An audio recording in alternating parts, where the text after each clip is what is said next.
Welcome all my dear online student. स्वागत है आप सभी का आज के इस नए सेशन में। और सभी प्यारे प्यारे बच्चों को प्यार भरा नमस्कार। उम्मीद है बेटा कि सब कुछ तैयारियां अच्छी चल रही होगी, सब अच्छे मूड में होंगे, तो पॉजिटिव मूड में होंगे और बस वही बना के रखना है बेटा। ठीक है, ठीक है। थोड़ा सा बोरिंग काम तो होता है बेटा स्टडी, हमें भी जब हम स्टूडेंट थे लगता ही है ना कि अरे यार सब मस्ती कर रहे हैं, लाइक दैट ये कर लेते, टीवी देख लेते, यूट्यूब गूगल पे कुछ सर्च मार लेते हैं, ठीक है ना। और एक बार बैठ जाओ उन चीज़ों में बेटा, सोशल मीडिया वाले या इनफैक्ट जो भी जनरल चीज़ें हैं बेटा, फेसबुक में, व्हाट्सएप पे, टेलीग्राम में, तो फिर निकलने का मन ही नहीं करता है ना। 1-1.5 घंटा 2 घंटे कहाँ बर्बाद हो जाते पता ही नहीं पड़ता है।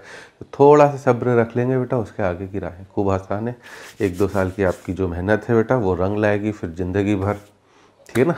हो सकता है फेसबुक टेलीग्राम जैसे कुछ नए चैनल आप ही कुछ बना लो बेटा, ठीक है। इसलिए थोड़ा सा बिल्कुल अपना पेशेंस बनाए रखें, डेविएट ना हो, पॉजिटिव मूड के साथ हमेशा पॉजिटिव एनर्जी के साथ ही उठें सुबह, और कोई भी सेशन देखें तो पॉजिटिव मूड पॉजिटिव एनर्जी के साथ देखें, पॉजिटिविटी के साथ देखें, ठीक है। चलिए लास्ट सेशन की बात करें बेटा, तो एटॉमिक स्ट्रक्चर के जो शायद हमारे 4 सेशन है ना, शायद तो नहीं, ध्यान तो रहता है मुझे, 4 सेशन हो चुके हैं। फर्स्ट सेशन में I have given you the idea of only किसके बारे में बेटा, चार्ज या जनरल चीज़ें जो होती हैं वो सब बता दी थी मैंने। सेकंड सेशन में हमने Thompson model, Rutherford model discuss करा था, ठीक है। और वो काफ़ी, रदरफोर्ड मॉडल तो काफ़ी इंपॉर्टेंट था बेटा, उसके ऊपर क्वेश्चंस आने के चांस भी हैं। थर्ड सेशन में मैंने आपको पूरा wave, electromagnetic spectrum, electromagnetic radiations, Planck's quantum theory, सब चीज़ों की हमने बात कर ली थी बेटा, आइडिया दे दिया था। और फोर्थ सेशन जो सबसे इंपॉर्टेंट था, that was our last session, कि प्लैंक्स क्वांटम थ्योरी के शॉर्टकट सवाल आप किस तरह से करो, ठीक है ना।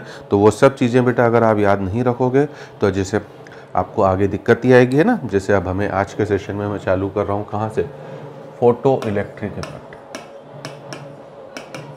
ठीक है। तो in today's session we will start photo electric effect. अब already I have told you कि बेटा, है ना, ये फिजिक्स का पार्ट है बेटा, क्योंकि केमिस्ट्री में तो इसका केवल एक rough idea, rough introduction required है, बट स्टिल मैं थोड़ा थोड़ा तो बता दूंगा आपको, ठीक है ना। सब चीज़ें फिजिक्स से रिलेटेड भी एटलीस्ट टर्म से फेमिलियर करवा दूंगा। फोटो इलेक्ट्रिक इफेक्ट, है ना, आपने शायद आपके घरों में अगर वो कैलकुलेटर बड़ा वाला बेटा है ना, जो जो कॉमर्स साइड वालों का कैलकुलेटर होता है, हम जो कैलकुलेटर यूज़ करते हैं वो तो साइंटिफिक कैलकुलेटर है, अगर वो देखो आपने, उसके ऊपर ऐसे डंडी, काली प्लेट्स टाइप्स की बनी होती है, डंडी डंडी डंडी, है ना, उनमें कोई सेल वेल डालने की ज़रूरत नहीं होती बेटा। यहाँ चलो घर में नहीं हो तो एटलीस्ट आपने किराना शॉप वगैरह जहाँ भी आप कुछ खरीदने जाते होगे, आप आजकल तो मैनुअल, आप बोलोगे सर हम तो सर बिग बाज़ार और इसमें है ना बेस्ट प्राइस और वॉलमार्ट, डी मार्ट, इनमें ही जाते हैं बेटा, तो उनमें तो क्या कंप्यूटराइज सब चीज़ें हैं, बस कोड से स्कैन करा, बिल अपने आप जनरेट हो जाता है। बट स्टिल सब वेंडर्स चल रहे हैं बेटा ना, तो आपने देखा होगा लोकल दुकानदारों के पास एक कैलकुलेटर पड़ा रहता है बेटा, उसमें कोई सेल वेल नहीं डलता है बेटा, ठीक है ना, ठीक है। वो क्या होता है बेटा, लाइट से चलता है। फोटोन क्या है बेसिकली, लाइट के एमिटेड पार्टिकल्स को तो फोटोन बोलते हैं, और उनके पास कुछ एनर्जी है बेटा, वो एनर्जी, सेल भी तो एनर्जी देने का ही काम करता है। अभी जो मैं आपसे बात कर रहा हूँ बेटा, जो ये मैं सेशन दे रहा हूँ, ठीक है,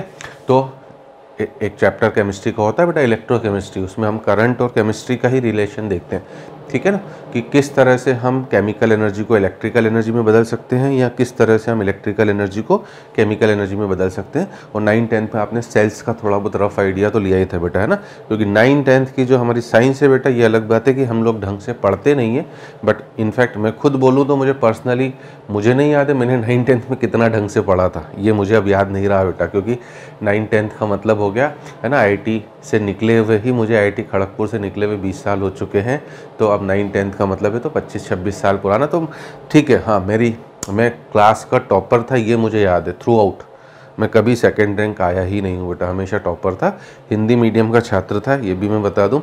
तो सेकंड रैंक क्या होती है आईआईटी में भी बेटा, ठीक है, मैं वहाँ टॉपर तो नहीं बन पाया, बट मैं टॉप 3 में 3rd पोजीशन में अपने डिपार्टमेंट में होल्ड करता था, ठीक है जी। तो थोड़ा बहुत बेटा वहाँ पर लिमिटेशंस आ गए थे, I was from backward area, ये सब चीज़ें अंदर जाके कभी कभी लगने लग जाता ना, तो इसीलिए हम आपको बार बार समझाते बेटा, पॉजिटिविटी से रहो, ये सब चीज़ें सोचने की ज़रूरत नहीं। और मैंने तो खूब सोचा था, मैं परेशान ही रहता था, अरे यार मैं तो इतने बैकवर्ड एरिया से हूँ, हिंदी मीडियम का हूँ, और आईआईटी का तो माहौल ही अलग होता है बेटा, ठीक है ना। तो वो कोई बात नहीं बेटा, बट वहाँ पे भी अच्छा ही करा, 3rd रैंक अच्छी होती है, ठीक है जी। तो मुझे ये याद नहीं बेटा कि मैंने कितना कॉन्सेप्चुअली पढ़ा था, मैं टॉपर तो था, ये मुझे पता है कि मैं हर बार जी, और काफ़ी स्कूल चेंज हुए बेटा, मैं अपनी हिस्ट्रीज भी काफ़ी आपको बताऊंगा क्योंकि उससे भी मोटिवेशन मिलता है बच्चों को ना। तो काफ़ी स्कूल चेंज हुए, ऐसा नहीं है बेटा। देवास, धार, इंदौर अगर आपने नाम सुना हो तो इंदौर में मैं पढ़ा तो नहीं हूँ, बाकी ऐसी कोचिंग वोचिंग एक आध महीने कर ली थी मैंने, मतलब कोचिंग तो नहीं करी थी बेटा, कोचिंग का तो मैंने आइडिया सीधे IIT के लिए ही ली थी, ठीक है। बट इंदौर में मैं अपने दोस्तों से ऐसे मिलने, एक बार देवास और धार के बीच में पड़ता है इंदौर, तो मिल लेता था। तो इन जगहों से मैं, इतनी छोटी जगहों से, इंदौर तो बड़ी जगह है, देवास धार से ही मेरी स्कूलिंग हुई है। तो वहाँ पे हिंदी मीडियम स्कूल, कोई टीचर भी नहीं होते थे बेटा उस लेवल के। अगर मैं आपसे आज से 30 साल पुरानी बातें बताऊँ तो तब भी हमने पढ़ा बेटा, अच्छा ही करा, ठीक है। तो आपको तो जब इतनी सुविधाएं मिली हैं तो हम क्यों नहीं अच्छा कर सकते हैं। ये चीज़ हमें पॉजिटिविटी हमेशा दिमाग में रखनी चाहिए। चलिए, ये ज़्यादा भाषण हो रहा है ना, तो क्यों हो गया भाषण, कहाँ चले गए हम, ध्यान ही नहीं गया मेरा। तो मैं ये कह रहा हूँ बेटा कि बस वो सेल से बात निकली थी, और इलेक्ट्रोकेमिस्ट्री में हम इलेक्ट्रिकल एनर्जी का केमिकल एनर्जी और केमिकल एनर्जी का इलेक्ट्रिकल एनर्जी से रिलेशन देखते हैं बेटा। एक टॉपिक है केमिस्ट्री का, मोस्ट इंपॉर्टेंट टॉपिक है, ठीक है। और 9th-10th में एटलीस्ट आपने सेल वेल के बारे में आइडिया ले लिया होगा बेटा। तो फोटो इलेक्ट्रिक इफेक्ट का मतलब ही बेटा फोटो सेल में ये काम होता है, मतलब फोटोन की एनर्जी से इलेक्ट्रॉन का निकालना बेटा, ठीक है ना। और जो इलेक्ट्रॉन निकलते हैं उन्हें फोटो इलेक्ट्रॉन बोलते हैं। और अगर इलेक्ट्रॉन निकले मतलब चार्ज फ्लो कर रहा है बेटा, क्योंकि इलेक्ट्रॉन एक चार्ज पार्टिकल है, और चार्ज पार्टिकल, चार्ज का फ्लो होना ही बेटा, इलेक्ट्रॉन का फ्लो होना ही क्या होता है बेटा, करंट को जनरेट करता है, ठीक है। जिसे निकलने वाले इलेक्ट्रॉन को हम फोटो इलेक्ट्रॉन, और करंट फ्लो करने वाली सेल में उसे फोटो करंट बोलते हैं बेटा, ठीक है। और उस पर्टिकुलर इफेक्ट से जो सेल चल रहा है बेटा उसका नाम है, सेल को फोटो सेल, इलेक्ट्रॉन को फोटो इलेक्ट्रॉन, करंट जो फ्लो कर रही है बेटा फोटो करंट, और ठीक है ना, इफेक्ट का नाम है फोटो इलेक्ट्रिक इफेक्ट, मतलब फोटोन की एनर्जी से इलेक्ट्रिसिटी का जनरेशन होना, इस इफेक्ट का नाम है बेटा फोटो इलेक्ट्रिक इफेक्ट, ठीक है ना। पहले मैं डायग्राम समझाऊंगा फिर डेफिनेशन बताऊंगा, ठीक है। तो इस तरीके से बेटा डायग्राम जो है हमारा, ठीक है ना, ये हमारा एक डिस्चार्ज ट्यूब है, जो भी ले लो, ठीक है। अब यहाँ पर बेटा एक हम मेटल लेते हैं, है ना, ये मेटल की प्लेट है बेटा, और इसको हम, ठीक है ना, एक पोटेंशियल से यहाँ पर आपका जोड़ देते हैं बेटा। ये नेगेटिव प्लेट है, ये पॉजिटिव प्लेट है ना। ये हमारा पॉजिटिव प्लेट हो गया बेटा, ये नेगेटिव प्लेट है, ठीक है जी। इसको हम बोलते हैं बेटा एमीटर। ये फिजिक्स की टर्मिनोलॉजी चालू हो गई, मैंने बोला ना, एटलीस्ट मैं टर्मिनोलॉजीज तो सब बता दूंगा। एमीटर मतलब जो इलेक्ट्रॉन को एमिट कर रहा है, ठीक है ना। और ये है हमारे लिए क्या बेटा, कैथोड। अब ये भी वही, जब भी हम सेल देखते हैं बेटा तो सेल में कैथोड एनोड होते ही। और ये है आपका बेटा, इस प्लेट को, 2 प्लेट्स होती, इस प्लेट को हम बोलते हैं कलेक्टर। कलेक्टर मतलब एनोड, ठीक है जी। तो इस तरीके से हम इसे बोलते हैं बेटा। अब होता क्या है बेटा, तो अब ये होता है, क्या होता है बताइए, ठीक है ना, क्या होता है अगर हम ये मेटल प्लेट के ऊपर, ठीक है ना, मैंने आपको क्वांटस की प्रॉपर्टी लिखवा दी थी बेटा। क्या लिखवाई थी प्रॉपर्टी बेटा, कि ये एमिट या एब्जॉर्ब जो होता है बेटा, ठीक है, पार्टिकल के फॉर्म में होता है, ट्रेवल हमेशा किस फॉर्म में करता है बेटा, वेव के फॉर्म में। तो वेव हम इस तरह से, है ना, और मुझे करली थोड़ी सी दिखानी चाहिए थी। तो यहाँ पर हमारा फोटॉन्स हम फॉल करा रहे हैं, ठीक है ना, इस पर्टिकुलर मेटल प्लेट के ऊपर, ठीक है ना, हम फोटॉन्स फॉल करा रहे हैं बेटा। और यहाँ पर एक वर्ड देना खूब जरूरी है, photons of suitable energy, frequency या वेवलेंथ। अब क्यों है बेटा जरूरी, ये सब चीज़ें मैं समझा रहा हूँ, पहले मैं डायग्राम एक्सप्लेन कर दूँ, ठीक है ना। जैसे ही हमने photons of suitable energy, frequency, wavelength जो भी बोलो हमने फॉल करा है बेटा, उससे क्या होगा बेटा, ये जो मेटल प्लेट है, ठीक है ना, उससे इलेक्ट्रॉन्स बाहर निकलेंगे बेटा, है ना। अब इलेक्ट्रॉन पार्टिकल है, देखो इसमें मुझे वेव की तरह दिखाने की ज़रूरत नहीं, इलेक्ट्रॉन बाहर निकले। इलेक्ट्रॉन के ऊपर नेगेटिव चार्ज है बेटा, तो डेफिनेटली ये भागेगा किसकी तरफ, आपका पॉजिटिव की तरफ। तो ये भागा किसकी तरफ, हमारा पॉजिटिव प्लेट की तरफ, ठीक है। तो फोटो, इस पर्टिकुलर सेल को बेटा, इस पर्टिकुलर सेल को हम बोलते हैं फोटो सेल, ठीक है जी, ठीक है। इन इलेक्ट्रॉन्स को, जो इलेक्ट्रॉन्स एमिट हो रहे हैं, इन्हें हम बुलाते हैं फोटो इलेक्ट्रॉन। ये जो इलेक्ट्रॉन्स एमिट हो रहे हैं इन्हें हम बुलाते हैं फोटो इलेक्ट्रॉन, ठीक है जी। और इसकी वजह से जो अंदर सर्किट में करंट फ्लो करेगी बेटा, उसे बुलाते हैं फोटो करंट, है ना। इनकी वजह से जो करंट फ्लो करेगी सर्किट में उसे हम बुलाते हैं फोटो करंट। और ये चूंकि फोटॉन्स की एनर्जी से वजह हो रहा है करंट जनरेट हो रही है बेटा, इसलिए इफेक्ट का नाम पड़ गया है फोटो इलेक्ट्रिक इफेक्ट। इसलिए इफेक्ट का नाम पड़ गया है क्या बेटा, फोटो इलेक्ट्रिक इफेक्ट। क्या मेरी बात सभी को समझ में आ रही है? तो अब आप जल्दी से चाहें, है ना, तो डायग्राम तो अगर आपने नहीं बनाया बेटा तो पॉज करके बना लें, और जैसे ही आप डायग्राम बना लें तो अब तुरंत वीडियो चालू करेंगे। तो मैं डेफिनेशन लिखा रहा हूँ, ठीक है ना। डेफिनेशन है बेटा, एमिशन ऑफ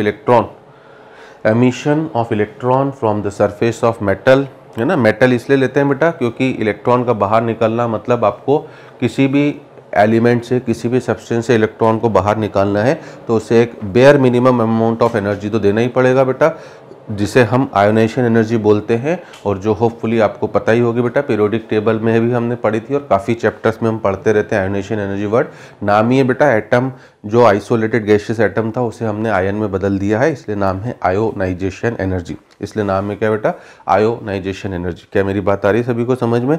ठीक है। तो मेटल इसलिए ले रहे हैं बेटा क्योंकि मेटल्स की आपकी आयनाइजेशन एनर्जी रिलेटिवली काफ़ी कम होती है, तो उससे इलेक्ट्रॉन रिलेटिवली क्या होगा, आसान हो जाएगा निकलना। ठीक है, हम चाहते हैं जल्दी इलेक्ट्रॉन निकले बेटा, तभी तो फोटो इलेक्ट्रॉन जनरेट होकर फोटो करंट प्रोड्यूस होगी। अब अगर हमने कोई ऐसा सब्सटेंस ले लिया जिससे इलेक्ट्रॉन निकालने में हमें काफ़ी ज़्यादा डिफिकल्टी हो रही है बेटा, तो फिर इलेक्ट्रॉन ही नहीं निकला तो ये सेल काम करने वाला नहीं। ठीक है, इसलिए फिर से अब रिपीट कर रहा हूँ डेफिनेशन। मेटल क्यों बोल रहा हूँ उसका लॉजिक बता दिया बेटा।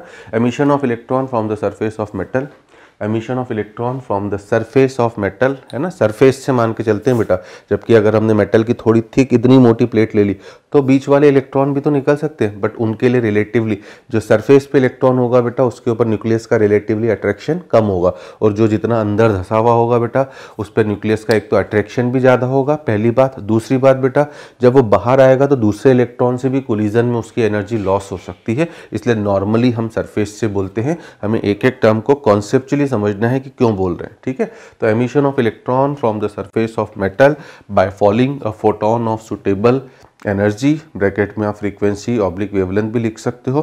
Emission of electron from the surface of metal by falling a photon of suitable energy, bracket में फ्रीक्वेंसी ऑफ वेवलेंथ, ठीक है ना, इज नोन एज क्या बेटा, is known as photo electric effect. Emission of electron from the surface of metal by falling a photon of suitable energy, bracket में frequency of wavelength, is known as photo electric effect. ठीक है, आगे लिखना बेटा, emitted electrons are known as, emitted electrons are known as, ठीक है ना, emitted electrons are known as, ठीक है क्या, photo electrons and current flown in the circuit, and current flown in the circuit is known as photo current, and current flown in the circuit is known as photo current. ठीक है, तो ये सब terminologies हमें पता होना चाहिए। Is it clear? ठीक है, अब बढ़ता हूँ बेटा मैं आगे। ठीक है, पहले इस पेज में तो कल डायग्राम ही इंपॉर्टेंट था, आगे बढ़ने का मतलब अब हेडिंग डालो बेटा, general terms related to photo electric effect. क्या क्या जनरल टर्म्स है जिनके ऊपर हमें, है ना, जैसे अभी तक मैंने फोटो इलेक्ट्रिक इफेक्ट क्या होता है, फोटो सेल क्या होता है बेटा, फोटो इलेक्ट्रॉन क्या होता है, फोटो करंट क्या होती है, ये तो बता दी बेटा। अब उसके अलावा जो न्यूमेरिकल क्वेश्चंस करने के लिए हमें जनरल टर्म समझनी है, ठीक है ना। सबसे पहली चीज़ मैंने अभी आपसे बोला, क्या हर मेटल, है ना, क्या कोई भी फोटोन हम डाल देंगे और मेटल से इलेक्ट्रॉन बाहर निकल आएगा? आप खुद मुझे बताइए, है ना। तो ऐसा तो नहीं होने वाला बेटा, मतलब एक bare minimum amount of energy तो हमें देना ही पड़ेगा जिससे वो इलेक्ट्रॉन मेटल की सरफेस से क्या निकले बेटा, बाहर। अगर हमने उससे कम एनर्जी दी तो इलेक्ट्रॉन बाहर निकलने वाला नहीं है ना। सबसे पहली टर्म बेटा वर्क फंक्शन, वर्क फंक्शन सबसे इंपॉर्टेंट है। काफ़ी बार केमिस्ट्री में भी देखो, सिंपल चीज़ें केमिस्ट्री में भी पूछी गई हैं बेटा, ऐसा नहीं बोल रहा हूँ कि फिजिक्स का है तो पूरी तरह से फिजिक्स। केमिस्ट्री में जेई में आ चुका था क्वेश्चन कि अगर वर्क फंक्शन इन मेटल्स का इतना इतना है तो बताइए इनमें से कौन कौन सी मेटल इस फोटोन की वेवलेंथ से इलेक्ट्रॉन निकाल सकती हैं। जेई में इंटीजर टाइप में क्वेश्चन आया था, शीट में आपको मिलेगा। वर्क फंक्शन जिसे बेटा हम पाई से डिनोट करते हैं ऑफ मेटल, ठीक है ना। मेटल का वर्क फंक्शन मतलब मेटल का वर्क, नाम से देखो, है ना, हर चीज़ को नाम से समझना है बेटा। इसके दो नाम और हैं अभी, पहले वर्क फंक्शन सबसे कॉमनली जो यूज़ होता है उसे समझे। मतलब मेटल से इलेक्ट्रॉन निकल के बेटा, है ना, उस सेल को वर्किंग करने में, उस सेल को फंक्शन में आने में, ठीक है ना, ठीक है, जो एनर्जी मिनिमम रिक्वायर्ड होगी उसे हम उसका क्या बोलते हैं बेटा, वर्क फंक्शन। क्या मेरी बात आ रही सभी इसको समझ में? काम करने का कार्य फलन हिंदी में बोले बेटा, उसे काम करने के लिए कितना, है ना, उसे फंक्शन करने के लिए, वर्क करने के लिए कितनी एनर्जी चाहिए। तो इसकी डेफिनेशन ही बेटा, minimum amount of energy required by the metal ये सबसे लोएस्ट एनर्जी है बेटा। अगर मान लीजिए 10 किलो जूल से, सपोज करो 10 किलो जूल तो मैंने ज़्यादा बोल दिया बेटा, 10 किलो जूल से अगर वो निकल जा रहा है, ठीक है, तो अब अगर ऑब्वियसली मैंने उससे ज़्यादा दे दी 11, 12, 13, 14, तो उस पर तो निकलना ही निकलना है बेटा, इसलिए हम मिनिमम वर्ड यूज़ कर रहे हैं। और उससे कम की बात करें बेटा, ठीक है ना, अगर 9 दे दिया, 8 दे दिया तो फिर इलेक्ट्रॉन निकलने वाला नहीं है, ठीक है।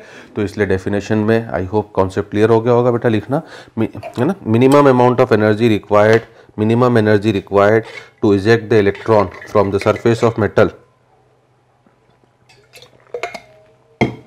minimum energy required to eject the electron from the surface of metal, minimum energy required to eject the electron from surface of metal is known as work function of metal.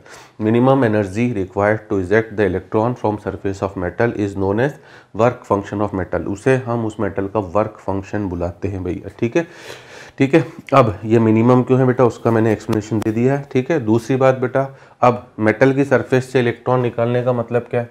मान लीजिए कोई metal M है बेटा, वो isolated gaseous atom में के form में है, तो उससे इलेक्ट्रॉन निकालना मतलब उसे उसमें बदल देना, किस में बदल देना बेटा, आयन में। तो ये बेसिकली इस प्रोसेस को हम पहले ही देख चुके हैं बेटा, ये क्या होती है बेटा, आयोनाइजेशन एनर्जी ही होती है। इस प्रोसेस का नाम आयोनाइजेशन एनर्जी था, है ना। तो इसलिए मैंने बोला ना इसके दो नाम और हैं, तो इसलिए लिख लेना आगे बेटा। It is also known as threshold energy, है ना। It is also known as threshold energy बेटा। थ्रेशोल्ड, ठीक है ना, लिमिट, थ्रेशोल्ड वर्ड बार बार आएगा बेटा, कई बार बच्चे कंफ्यूज हो जाते हैं ना। थ्रेशोल्ड वर्ड आपका लिमिटिंग केसेस में ही आता है। लिमिटिंग मतलब मिनिमम या मैक्सिमम को डिनोट करने के लिए हम थ्रेशोल्ड वर्ड का इस्तेमाल करते हैं। मिनिमम और मैक्सिमम को हम लोग यूज़ करने के लिए थ्रेशोल्ड वर्ड का यूज़ करते हैं, ये ध्यान दीजिएगा, ठीक है ना। आ रही मेरी बात समझ में। तो it is also known as threshold energy and it is equal to ionization energy of metal, and it is equal to ionization energy of metal. Is it clear? अब देखिए, ये तो डेफिनेशन हो गया बेटा, क्लियर हो गया। मिनिमम एक एक टर्म क्लियर होना जरूरी है बेटा, है ना। सबसे सिंपल है, न्यूमेरिकली कुछ भी नहीं है। अब देख लो, मुझे चालू करे हुए सेशन लगभग 15-17 मिनट हो गए, मैं केवल डेफिनेशन इसी पे आया हूँ, क्योंकि एक बार बेटा हमें पहली बार सुन रहे हैं तो एक कॉन्सेप्चुअल क्लियरिटी होना जरूरी है, ठीक है। और वो हो गई तो बेटा उसके बाद कभी आपको कोई तकलीफ नहीं होगी। न्यूमेरिकल्स खूबी दी है इस टॉपिक के। अब मैं ये बोल रहा हूँ बेटा कि हमसे पूछे कि इनमें से कौन सी मेटल सुटेबल होगी, ठीक है ना। मान लीजिए क्वेश्चन के फॉर्म में पूछ रहा है, which of the following metal is best suitable for photo electric effect. मान लीजिए उसने लिथियम, सोडियम आपसे, है ना, चलो लिथियम तो नहीं डालते हैं, सोडियम ऑप्शन ए में, फिर बी में पोटेशियम, सी में रुबिडियम और डी में दिया है बेटा सीजियम, ठीक है। तो आप इनमें से कौन सा बोलोगे। ऑब्वियसली बेटा अभी मैंने बोला कि जितनी आसानी से इलेक्ट्रॉन निकलेगा फोटो इलेक्ट्रिक इफेक्ट उतना बढ़िया होगा। तो ऑब्वियसली, है ना, जिसकी आयनाइजेशन एनर्जी सबसे कम होगी बेटा, और चारों में सबसे कम आयनाइजेशन एनर्जी सीजियम है, इसलिए बोला ही जाता है बेटा caesium is the best suitable metal to show photo electric effect. Caesium is the best suitable metal, है ना। पहले आप इस क्वेश्चन को लिखने के बाद नीचे नोट बना के लिख लेना बेटा कि, है ना, क्या नोट बना के लिखना, lower is ionization energy more suitable will be the metal. पहला नोट ये लिखना है बेटा, lower is ionization energy more suitable will be metal, है ना। Lower is ionization energy more suitable will be metal, more suitable will be metal to show photo electric effect. Lower is ionization energy more suitable will be metal to show, है ना, to show photo electric effect, first point. और second point यहीं पे note कर लेना बेटा, क्या second point की, है ना, caesium is the most suitable metal for photo electric effect due to its low ionization energy, ठीक है ना। Caesium is the most suitable metal due to its ionization energy. अब आप बोलोगे सर दोनों स्टेट में एक जैसे ही तो हैं बेटा, दोनों में फ़र्क ये बेटा, हो सकता है वो कभी अननोन में ABCD 4 मेटल दे दे, तो तब हमें सीजियम वहाँ न दिखे, तो ऐसा नहीं कि हम, है ना, कंफ्यूज हो जाए, इसलिए मैंने दोनों स्टेटमेंट लिखा दिए, ठीक।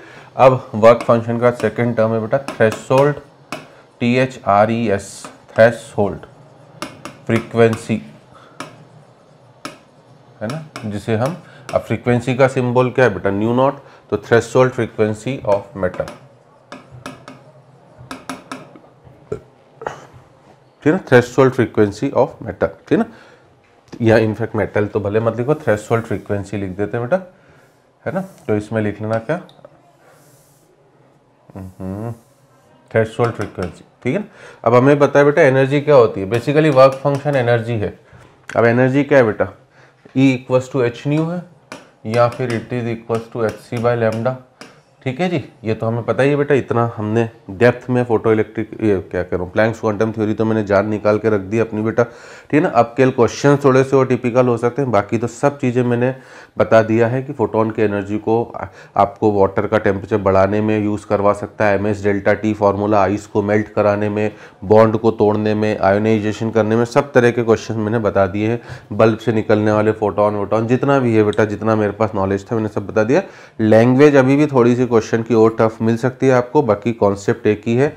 ठीक है, तो हमें यहाँ से क्या पता पड़ रहा बेटा, एनर्जी डायरेक्टली प्रोपोर्शनल टू है किसके बेटा, फ्रीक्वेंसी के, और वेवलेंथ के इन्वर्सली प्रोपोर्शनल है। तो जब हम थ्रेशोल्ड फ्रीक्वेंसी बोल रहे हैं बेटा, तो ये आपका अगर आपने थ्रेशोल्ड एनर्जी से थ्रेशोल्ड फ्रीक्वेंसी निकलती है, और इसी से बेटा अगली टर्म थ्रेशोल्ड वेवलेंथ, पहले ही मैं लिख दे रहा हूँ फिर इकट्ठे बताता हूँ, THRES थ्रेशोल्ड है ना, वेवलेंथ।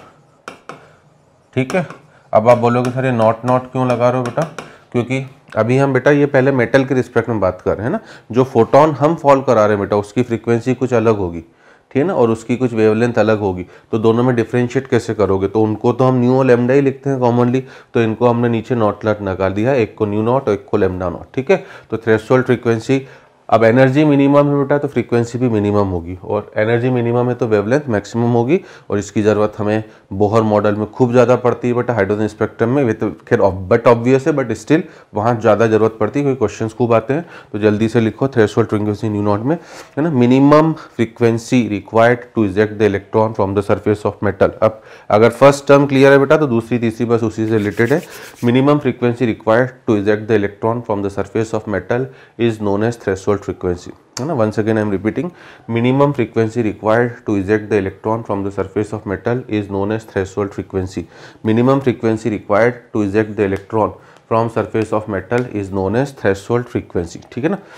ठीक है, थ्रेशोल्ड वेवलेंथ लिखो बेटा जल्दी से। अब फ्रीक्वेंसी मिनिमम है तो इसे मैक्सिमम, है ना, अभी एक्सप्लेन कर रहा हूँ, और मैं पहले डेफिनेशन लिख लो, है ना। Maximum wavelength required to eject the electron from the surface of metal, maximum wavelength required to eject the electron from the surface of metal is known as threshold wavelength। ठीक है ना, maximum wavelength required to eject the electron from surface of metal is known as क्या बेटा, threshold wavelength, है ना। अब ये क्यों है अभी समझा रहा हूँ, पहले नीचे नोट बना के लिख लो बेटा, सिंबल पता होना चाहिए, वर्क फंक्शन का फाई, ये टर्म्स जब तक क्लियर नहीं होंगी तब तक आपको कन्फ्यूजन ही अभी और आ रही है, ऐसी नहीं कि खत्म हो गई है ना, अभी और आ रही है। ठीक है, चलो आगे लिखो बेटा, अगली टर्म नहीं, नोट पहला क्या कि threshold frequency and threshold wavelength are determined by work function oblique ionisation energy oblique threshold energy of metal. ठीक है ना, threshold frequency and threshold wavelength are determined by threshold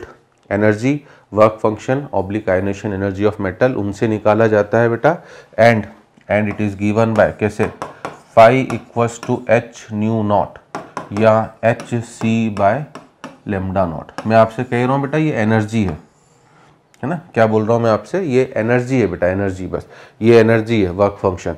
तो जैसे E equals to H nu था, बस H nu naught हो जाएगा। ठीक है ना, एच सी बाय लेमडा था तो H C by lambda nought, क्योंकि ये फोटोन की एनर्जी है बेटा, जबकि वर्क फंक्शन किसके लिए था, ये तो मेटल के लिए, इसलिए ये तीनों टर्म मेटल से रिलेटेड है बेटा। ठीक है जी, ये तीनों टर्म मेटल से रिलेटेड। अब आप खुद सोचो बेटा, अगर हमने फ्रीक्वेंसी बढ़ा दी तो ऑब्वियसली एनर्जी भी बढ़ जाएगी। ठीक है ना, एनर्जी बढ़ गई तो अगर हमने मान लीजिए हमारा वर्क फंक्शन 5 किलो जूल है बेटा, तो मिनिमम 5 किलो जूल एनर्जी देनी पड़ेगी इलेक्ट्रॉन को निकालने के लिए। अगर मैंने उससे ज़्यादा दे दी तो बची हुई एनर्जी कहाँ जाएगी बेटा, वो उसकी किस में जाएगी बेटा, काइनेटिक एनर्जी में। तो फोर्थ टर्म हमारा ये है बेटा, kinetic energy of emitted photo electron. Fourth term है हमारा kinetic energy of emitted photo electron, है ना। फिर मैं एक पहला छोटा सा क्वेश्चन कराऊंगा, पहले इसको बता दूं बेटा। तो इसका लॉजिक मैंने बता दिया बेटा कि अगर हमने ज़्यादा, ये मैंने आपको Planck's quantum theory last session में भी काफ़ी क्वेश्चन कराए थे, ठीक है ना, करवाए थे कि नहीं बेटा, कि हमें ठीक है ना। बॉन्ड तोड़ना है भैया, बॉन्ड तोड़ने के लिए मान लीजिए मिनिमम एनर्जी है ना, बॉन्ड एनर्जी जो गिवन होगी वो मिनिमम एनर्जी है बेटा। अगर उससे ज़्यादा एनर्जी दे दी, उतनी एनर्जी दोगे एग्जैक्टली इन दोनों के बीच में जो भी बॉन्ड टूट जाएगा। उससे ज़्यादा दी बेटा, जो एटम बने हैं उनको फिर बची हुई एनर्जी किस में कन्वर्ट हो जाएगी बेटा, काइनेटिक एनर्जी में। यहाँ पर भी वही कहानी है, मिनिमम एनर्जी निकालने के लिए वर्क फंक्शन था बेटा, बट उससे ज़्यादा एनर्जी दे दी तो remaining energy will be converted into kinetic energy, है ना। तो डेफिनेशन लिखना है बेटा, इफ एनर्जी ऑफ फोटोन, ठीक है। बच्चा क्या होता है बेटा, इन टर्म्स में ही कंफ्यूज हो जाता है, work function, energy of photon, दो अलग अलग चीज़ें बेटा। फोटोन की एनर्जी का मतलब है जो फोटोन में बैक डायग्राम ले रहा हूँ, जो फोटोन आप फॉल करा रहे हो बेटा, ये है ईपी, इसलिए मैंने डेफिनेशन में लिखा दिया। और वर्क फंक्शन तो बेटा मेटल का पहले से फिक्स है, इसका फिक्स है, जो भी मेटल आपने लिए, ठीक है ना। हम लिथियम भी, सोडियम भी ले सकते थे, पोटेशियम, रूबिडियम, सीजियम, कोई भी ले सकते थे बेटा, वो तो मेरी मर्जी है, ठीक है। तो वर्क फंक्शन इसके लिए बेटा वो फिक्स है। अगर मेटल फिक्स कर दी तो वर्क फंक्शन फिक्स है बेटा, 5 फिक्स है उसका, बट ईपी फिक्स नहीं है बेटा। ईपी तो मेरी मर्जी है, मैं फोटोन की वेवलेंथ चेंज करूंगा, उसकी एनर्जी चेंज होती जाएगी। तो ये वेरिएबल क्वांटिटी है, ये मेटल के साथ फिक्स हो गई बेटा। और एक बार अगर हम एक पहला सेल बना रहे हैं बेटा, तो उसमें हम मेटल तो फिक्स रखेंगे, सेल तो बना हुआ है बेटा, ध्यान देना है ना। इसलिए अगर अभी भी कंफ्यूजन हो तो वैसे सोचो, सेल पहले से बना हुआ है मतलब मेटल उसमें फिक्स हो चुकी है बेटा। अब मेटल को चेंज करने का आपको अधिकार नहीं है। हाँ, फोटोन की एनर्जी बेटा, किसी दिन धूप ज़्यादा निकलेगी तो उन फोटॉन्स की एनर्जी आपकी ज़्यादा होगी, किसी दिन धूप कम निकली है, फोटॉन्स की एनर्जी कम होगी बेटा, इस तरीके से। तो इससे आप लिंक कर सकते हो अपने आप दिमाग में, ठीक है। और इसके बाद भी भैया नहीं पल्ले पड़े बेटा, तो मैंने तो अपनी जान निकाल के रख दी, आधा घंटा के लिए इन टर्म्स को समझा रहा हूँ कि भैया एक एक चीज़ क्लियर हो जाए, ठीक है। तो इसमें बस जल्दी से लिखो बेटा, if energy of photon is greater than, है ना, if energy of photon is greater than किससे, if energy of photon is greater than work function of the metal, if energy of photon is greater than work function of the metal, है ना, if energy of photon is greater than work function of metal, then remaining energy will be converted into kinetic energy, है ना। then remaining energy will be converted into kinetic energy which is known as kinetic energy of emitted photoelectron, which is known as kinetic energy of emitted photoelectron, ठीक है ना। तो अगर energy of photon जो है बेटा वो उसकी threshold energy that is work function, ionization energy ज़्यादा है, तो बची हुई एनर्जी उसके वर्क फंक्शन में कन्वर्ट होगी बेटा, मतलब सॉरी, बची हुई एनर्जी किस में कन्वर्ट होगी बेटा, काइनेटिक एनर्जी में, उसी को हम काइनेटिक एनर्जी बुलाते हैं, ठीक है। तो अगर हमसे के मैक्स, है ना, अब ध्यान देना बेटा, है ना, मैक्स क्यों लिखा है इसका भी सिग्निफिकेंस बता रहा हूँ, ठीक है। तो के मैक्स का फॉर्मूला बोलेगा बेटा, ठीक है ना, EP-5। आप देखो ना बेटा कितनी सिंपल चीज़ है। इनडायरेक्टली तो ये प्लैंक्स क्वांटम थ्योरी का थोड़ा सा आगे का वर्जन हो गया ना, वहाँ पर भी तो ऐसे क्वेश्चन मैंने पहले ही बता दिए थे। तो EP-5 बेटा, इसी को मैं अगर मैं EP को h-nu लिखूँ और फाई को h-nu0 लिखूँ बेटा, तो लिख सकता हूँ ना, अभी मैंने बता ही दिया। तो हमारा सेकेंड फार्मूला h-nu-nu0 है बेटा, ठीक है ना। और तीसरा फार्मूला बेटा मैं चाहूँ तो, ये डिपेंड करेगा बेटा कि क्वेश्चन में डाटा में क्या गिवन है। अगर उसने डायरेक्ट आपको एनर्जी गिवन है बेटा, वर्क फंक्शन भी एनर्जी के फॉर्म में गिवन है, तो फर्स्ट फार्मूला। अगर उसने 2 फ्रीक्वेंसी गिवन है बेटा तो सेकंड फार्मूला, 2 वेवलेंथ गिवन है तो थर्ड फार्मूला, ठीक है ना। तो hc/λ और hc/λ0, so it will be hc bracket में। और इसमें भी बेटा देखो, मुझे फार्मूला निकालना इसीलिए ज़रूरी है कि मान लीजिए वो आपसे, ठीक है ना, बेसिक क्वेश्चन एक सिंपल था बेटा, देखो है ना, ऐसा नहीं कि हर क्वेश्चन ही टफ होगा, वो केवल फॉर्मूले ही पूछ ले, क्योंकि उसे पता है कि अगर जेई अपीयर होने वाले, नीट अपीयर होने वाले, ठीक है ना, 30 लाख बच्चे हैं, मैं दोनों की बात कर रहा हूँ बेटा, तो उनमें से 10 लाख बच्चे तो ऐसे होंगे जिनको ये फार्मूला भी याद नहीं होगा, जिन्हें फोटो इलेक्ट्रिक इफेक्ट पता ही नहीं होगा। उसे पता है बेटा, क्योंकि अगर हम इतना बेयर मिनिमम चीज़ें सीख के चले जाए ना फिर बेटा, फिर तो कोई भी कॉम्पिटिटिव एग्जाम में हम कभी रुक ही नहीं सकते बेटा, हम कभी रुक ही नहीं सकते हैं बेटा, अगर हम एक बेयर मिनिमम चीज़ों को क्लियर कर ले। हम केवल एक्स्ट्रा फालतू की चीज़ों में भटक रहे हैं कि ये कर लूँ, वो कर लूँ, ऐसा कर लूँ, ऐसा कर लूँ, और बेसिक मिनिमम चीज़ें जो रिक्वायर्ड है उन्हें तो हम क्लियर ही नहीं कर पा रहे हैं, ठीक है। तो इसीलिए ध्यान देना कि ये डायरेक्ट फार्मूला हो सकता है, ऑप्शन में पूछ ले बेटा, maximum kinetic energy of emitted photo electron is given bye, option A में ये, ऑप्शन बी में ये, ऑप्शन सी में ये, और ऑप्शन डी में दे दे ऑल आर करेक्ट, ठीक है। तो सभी करेक्ट है बेटा, इसलिए तीनों फॉर्मूले बताने जरूरी हैं। और न्यूमेरिकल क्वेश्चंस में भी आपको ये ध्यान रखना जरूरी है बेटा कि कब वो कौन सी चीज़ यूज़ करा रहा है आपसे, ठीक है ना, वो आपको देखना पड़ेगा। क्वेश्चन में 2-3 तो मैं करा दूंगा, बाकी आपको शीट में खूब सारे मिलेंगे, और सिंपल फार्मूला बेस्ड क्वेश्चन होते हैं बेटा। अब आप खुद बता सकते हो बेटा, क्या काइनेटिक एनर्जी कभी नेगेटिव हो सकती है? नहीं हो सकती ना बेटा। तो आप देख लो, काइनेटिक एनर्जी, और पहली चीज़ बेटा मैक्सिमम काइनेटिक एनर्जी हमने क्यों बोली है, पहली चीज़ बेटा, है ना। तो आप सुन लेना बेटा इसका लॉजिक, इसीलिए मैंने बोला था ज़्यादा डेप्थ में फिजिक्स वाला। मान लीजिए मैंने मेटल की प्लेट बड़ी ली बेटा, तो मैक्सिमम काइनेटिक एनर्जी इसलिए बेटा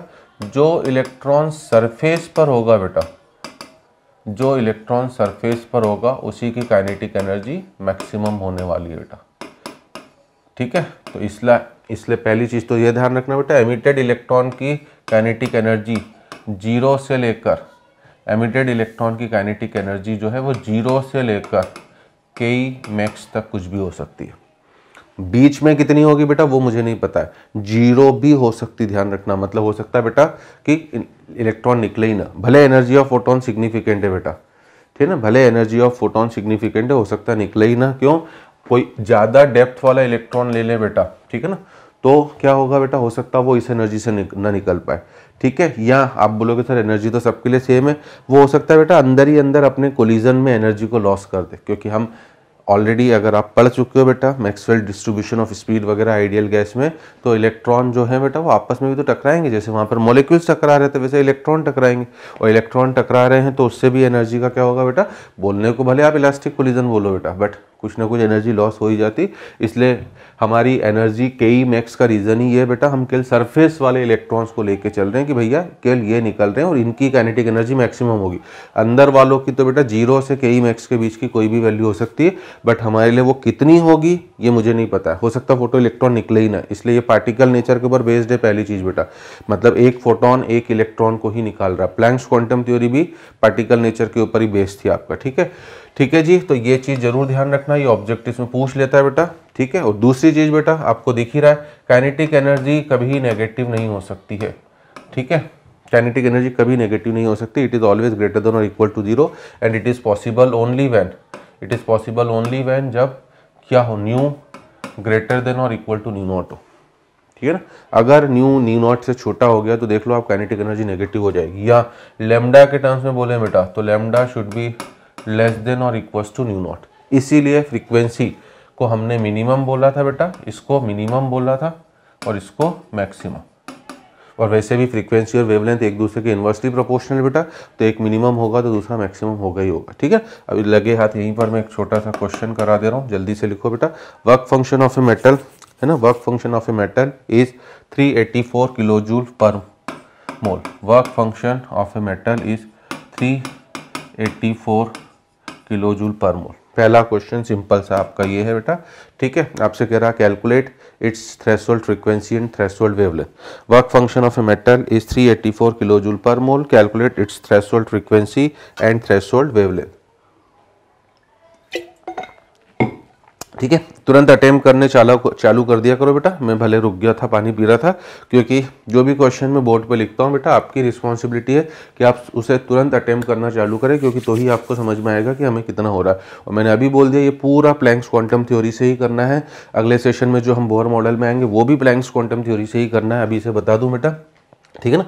भले वो किलो जूल पर मोल में दे रहा है, मैंने इसे 1 EV पर एटम बताया था बेटा, 96 किलो जूल पर मोल, मैंने इसे 96 से डिवाइड करा तो मैं बोलूँगा मेरे मेटल का वर्क फंक्शन 4 EV है बेटा।